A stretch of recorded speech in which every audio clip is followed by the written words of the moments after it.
ഏവർക്കും സ്നേഹവന്ദനം.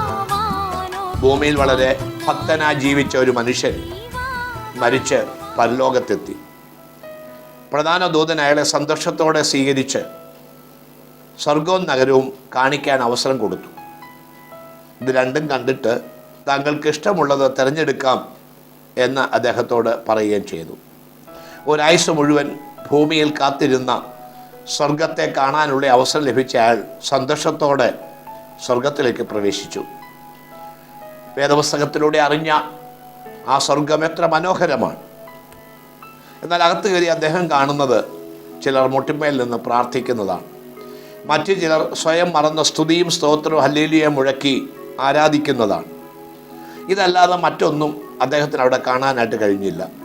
അദ്ദേഹം ദൂതനോട് ചോദിച്ചു, ഇത്രയൊക്കെ ഉള്ളോ ഈ സ്വർഗം എന്ന് പറയുന്നത്?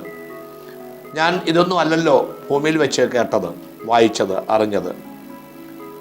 ദൂതൻ പറഞ്ഞു, ഇനിയും ധാരാളമുണ്ട്, പക്ഷേ അത് പിന്നെ കാണാം, ഇപ്പം നമുക്ക് നരകത്തിലേക്ക് പോകാമെന്ന് പറഞ്ഞു. വളരെ പേടിയോടെ ദൂതനോടൊപ്പം നരകത്തിൻ്റെ വാതിക്കൽ അദ്ദേഹം എത്തി. നരകത്തിൻ്റെ ഭൂമുഖവാതിൽ തുറന്ന ഒരു നിമിഷം തന്നെ മനോഹരമായൊരു കുതിരപ്പുറത്ത് ലൂസിഫർ എത്തുകയായി. വളരെ സന്തോഷത്തോടെ ഹാർദവമായി ഈ മനുഷ്യനെ ലൂസിഫർ സ്വീകരിച്ച് തൻ്റെ കുതിരപ്പുറത്ത് കയറ്റി നരകത്തിനകത്തേക്ക് കൊണ്ടുപോവുകയാണ്. ആ യാത്രയിൽ അദ്ദേഹം കണ്ടു വാദ്യമേളങ്ങൾ, നൃത്തം, വലിയ ആഘോഷങ്ങൾ, സദ്യവട്ടങ്ങൾ, അലങ്കാരങ്ങൾ. ഇതെല്ലാം കണ്ട് അദ്ദേഹം മതിമറന്ന് അത്ഭുതത്തോട് ചോദിച്ചു, ഞാൻ അറിഞ്ഞ നരകം ഭയാനകമാണ്. ഞാൻ വായിച്ചിട്ടുള്ള ലൂസിഫറും സാത്താനും ക്രൂരനാണ്. പക്ഷെ അങ്ങ് എത്ര സ്നേഹത്തോടെ എന്നോട് ഇടപെടുന്നു. എത്ര മനോഹരമായ കാഴ്ചകളാണ് ഞാനിവിടെ കാണുന്നത്.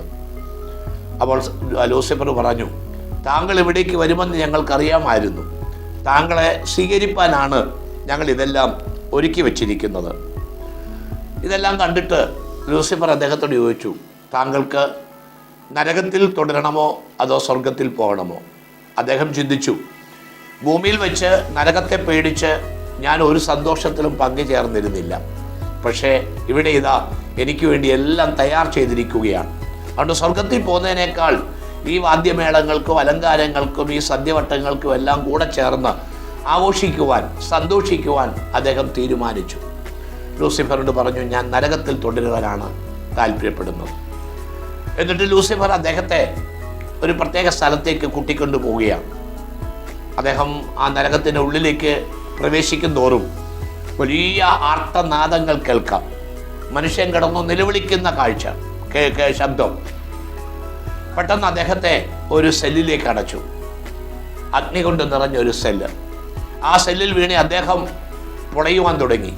ശരീരം പൊള്ളലേൽക്കുവാനായിട്ട് തുടങ്ങി. അവിടെ കിടന്ന് വേദനയോടെ അദ്ദേഹം ലൂസിഫറിനോട് ചോദിക്കുന്നു, ഇതാണോ താങ്കൾ എന്നെ കാണിച്ച നരകം? താങ്കൾ എന്നെ ചതിക്കുകയായിരുന്നില്ലേ ചെയ്തത്? മനോഹരമായ കാഴ്ചകൾ കാണിച്ചിട്ട് എന്നെ ഈ തീക്കുണ്ടത്തിലേക്കാണല്ലോ താങ്കൾ എടുത്തിട്ടത്.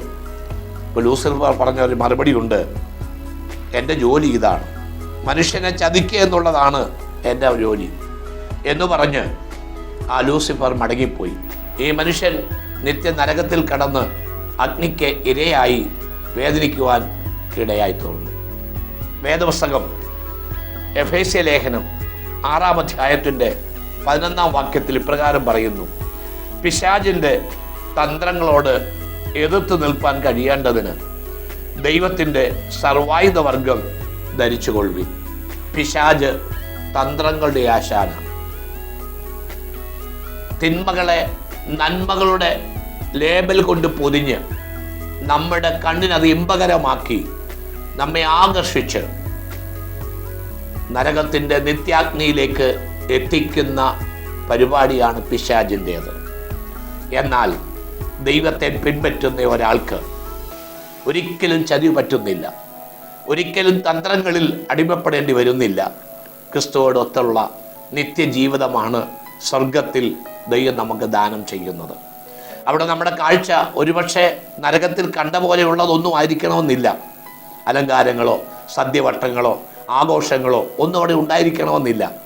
എങ്കിലും ക്രിസ്തു ഉണ്ട്. നമുക്ക് വേണ്ടി ജീവൻ അർപ്പിച്ച, നമ്മെ തൻ്റെ രക്തം കൊണ്ട് വീണ്ടെടുത്ത നമ്മുടെ അരുമനാഥനായ ക്രിസ്തുവിനോടൊത്തുള്ള ജീവിതത്തെക്കാൾ കൂടുതൽ എന്താണ് നമുക്ക് വേണ്ടത്? ആ നിത്യവാസത്തിനായി, ക്രിസ്തുവിനോടൊത്തുള്ള ആ നിത്യ സൗഭാഗ്യത്തിനായി, അവിടെ ജീവിക്കുവാനായി നമുക്കൊരുങ്ങാം. സാത്താൻ്റെ തന്ത്രങ്ങളെ മനസ്സിലാക്കി ഓരോ ദിവസവും നന്മ കൊണ്ട് തിന്മയെ ജയിച്ച് മുന്നേറുവാൻ സർവകൃപാലുവായ ദൈവം നമ്മെ ഏവരെയും സഹായിക്കുമാറാകട്ടെ.